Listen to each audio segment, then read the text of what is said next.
Jumat hari ini kita kembali mengisi jiwa hati kita dengan zikir kepada Allah Subhanahu wa taala. Tentunya kehadiran kita di masjid ini yang ada tumpakatan dari akatan tari sena Allah Subhanahu wa taala.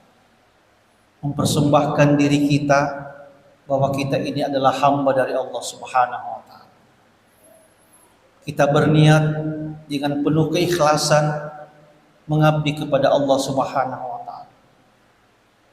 Oleh karena itu mari kita semua mengikhlaskan hati, jiwa kita untuk istiqamah di jalan Allah Subhanahu wa taala. Mari kita semua tancapkan dalam hati sanubari kita yang sangat dalam. Kita beribadah karena Allah Subhanahu wa taala. Kita mengabdi kepada Allah karena Allah semata. Kita berjuang berjihad karena Allah Subhanahu wa taala. Patuturi kalimah la ilaha illallah, agama Allah Subhanahu wa taala. Salawat dan salam kita kirimkan kepada Rasulullah Muhammad sallallahu alaihi wasallam. Semoga salawat kita insyaallah kita mendapatkan syafaat Rasulullah Allah Subhanahu wa taala. Hadirin dan seluruh orang tuaku semua, pada dipahami bahwa agama yang natibi Nabi sallallahu alaihi wasallam adalah agama asal-maka. Siapa yang mengikuti dan mengikuti ajarannya, tuntunannya, insyaallah selama ilinu akhirat. Ketika kita keluar dari tuntunan dan ajarannya Allah Ta'ala yang natibi Nabi sallallahu alaihi wasallam, maka kita akan mendapatkan kecelakaan, mendapatkan kehinaan, mendapatkan berbagai macam tantangan yang Allah berikan kepada kita. Dan selaku orang yang beriman kepada Allah di dunia ini, nauji Allah Ta'ala, kita diberi ujian, cobaan Allah Subhanahu wa taala. Semakin tinggi pohon, semakin kencang angin. Itu ujiannya Allah Subhanahu wa taala. Maka dia Allah Ta'ala, saya akan memuji kamu sekalian. Iman pun juga itu adalah ujian dari Allah Subhanahu wa taala. Oleh karena itu, malaikat, nabi, manusia beda-beda semua imannya. Malaikat yazidu wa yanqus, yazid wa la yazidu wa la yanqus. Tepatnya malaikat tidak pernah bertambah, tidak pernah berkurang. Tepatnya nabi-nabi dan rasul itu adalah yazidu, bertambah terus, tidak pernah berkurang.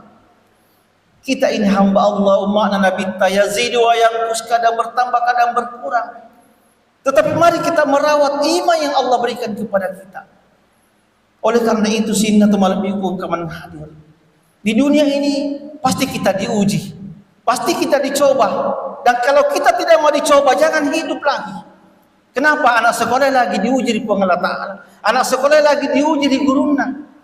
Mau naik kelas, mau naik tingkatan, pasti nauji dari ujian. Dan begitu pun juga orang beriman teman-teman di Allah Ta'ala. Dan oleh karena itu mari kita semua menyadari bahwa kehidupan dunia ini sangat singkat. Sebagaimana makna dunia itu adalah dana, lenyap. Dan semua akan lenyap. Siapa yang akan kembali kepada Allah? Ia akan kekal. Di sisi Allah Subhanahu wa taala adalah orang yang memiliki hati yang tenang, jiwa yang tenang. Oleh karena itu manusia diberikan oleh Allah Subhanahu wa taala. Yang pertama adalah ada yang namanya nafsu amarah. Nafsu amarah ini adalah nafsu yang selalu bergejolak. Nafsu tidak ada rasa puasnya. Nafsu yang selalu membawa orang kepada kebinasaan, acilakan. Kalau nafsu amarah ini kita terusi, masalah jamaah Jumat rahimakumullah.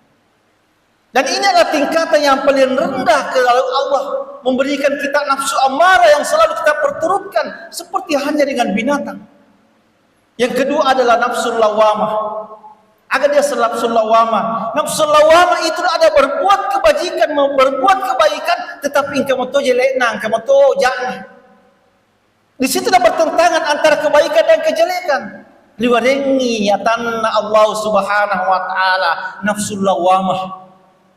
Dan ini akan ditimba matur seremundina Allah Ta'ala. Mana kebaikannya banyak dan mana keburukannya. Nafsu lawamah ini selalu bergejolak. rilana atita. Karena nafsu lawama ini mebuki, deceng, pasti ada godaan, pasti ada tantangannya. Dan selalu setan itu selalu menggoda. Arah depan, arah belakang, samping kiri kanan, engka dua dia nagoda ki setan. Dari atas dan dari bawah. Dia nagoda ki setan. Kenapa? Kalau kita selalu berdoa kepada Allah Subhanahu wa taala, berzikir kepada Allah, insya Allah godaan setan tidak akan masuk. Kemudian ketika kita sujud, melakukan Allah taala, sujud kita ruku kepada Allah, insya Allah bujukan rayuan setan itu akan jauh. Tetapi dari depan, belakang, samping, kiri, kanan, itu godaannya iblis, setan. Dan itu adalah janjinya iblis. Dan saya akan selalu menjurumuskan hamba-hamba atanna Allah Subhanahu wa taala.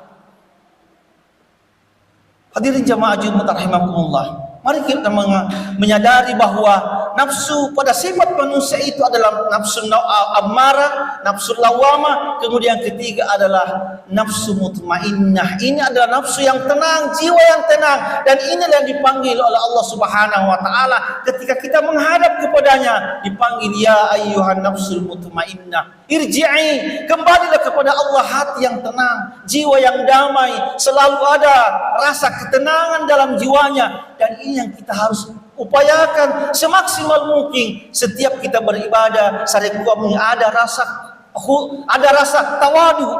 Engkau rasa tawadu untuk beribadah kepada Allah Ta'ala. Buat apa kita beribadah kalau ada rasa kesombongan yang ada pada diri kita? Sujud kepada Allah Ta'ala, kita bagaimana kita sujud untuk menundukkan hati kita kepada Allah Subhanahu wa taala. Mari kita meminta kepada Allah Subhanahu wa taala, mudah-mudahan hati kita ini istiqamah sampai titik akhir kita. Istiqamah di jalan Allah, karena kita ini berjuang sehingga jamaah Jumat rahimakumullah. Kita ini berjihad wa tattaqi agama Allah Subhanahu wa taala. Barakallahu